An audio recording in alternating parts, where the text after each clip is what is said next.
I'm Rick, and I want to talk about inserting ballast into a speargun. In a previous video, I talked about how you go to a rock pool, determine how much lead is needed and where you need to place it. When I got home, I got the sample ballast and I weighed it more precisely on a set of scales. To ballast the actual gun, I decided to use lead shot, which I'd purchased from a gunsmith. I poured the same weight of lead shot into a measuring jug. And I could use the jug to determine the actual volume of shot. Then I had to work out the size of holes in the gun that would take that volume of shot. So I drilled some samples and took some test weights and worked it all out. Then I came up with a standard size hole. I worked out I needed 5 holes, so I drilled them on the drill press. I arrayed the holes so that they were equally spaced on either side of the balance point that I'd marked previously.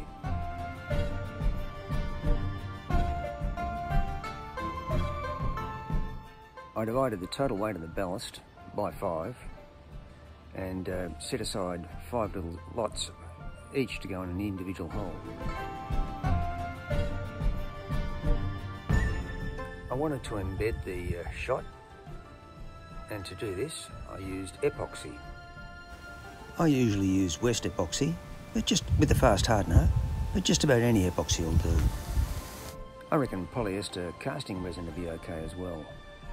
As a rough calculator, when you fill a hole with shot, you take up about 2/3 or slightly more of the volume of the hole. So I use this to back calculate how much epoxy I needed in each hole.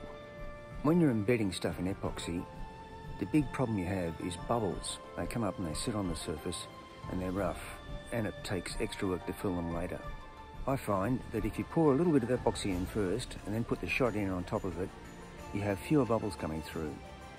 And they may be a little bit below the surface, so you just top up with epoxy later on.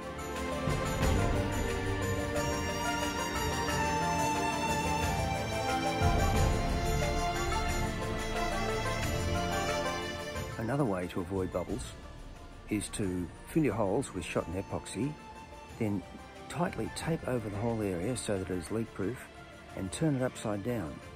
That way, when the bubbles rise, they'll go up towards the middle of the stock, not towards the outside where you can see them.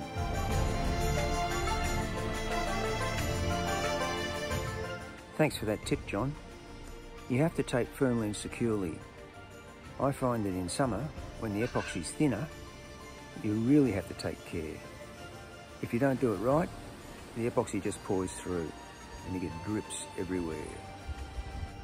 When the epoxy is set, it's very rarely perfect. You usually have to either fill a few holes or fill a few bubbles or sand down the surface. Just be aware that when you're sanding through lead and you're getting bits of lead around. Take appropriate precautions to avoid getting any contact with that lead. Then it's just a case of putting on whatever surface finish you're going to put on. I normally put on polyurethane varnish over the top. To my eye, the finished result doesn't look too bad.